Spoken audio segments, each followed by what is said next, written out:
Today I'll show you how to enable voice chat in Roblox step by step. If your voice chat option is missing or not working, don't worry. This video will fix everything. First, open Roblox on your device. Now go to this More option from bottom right corner. Now scroll down and go to Settings option. From here, tap on Account Info. Remember, voice chat in Roblox is not available for everyone. You must be at least 13 years old. And you need to verify your age with ID. To verify your age, click on Verify My Age.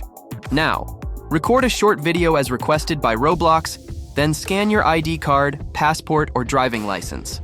After you complete the verification process, Roblox will review your details and confirm your age automatically. Now go back and tap on Privacy and Content Restrictions.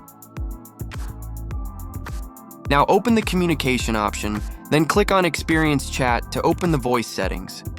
Now turn on the Experience Chat and Direct Chat options from here. Now open any game that supports voice chat in Roblox, like this one.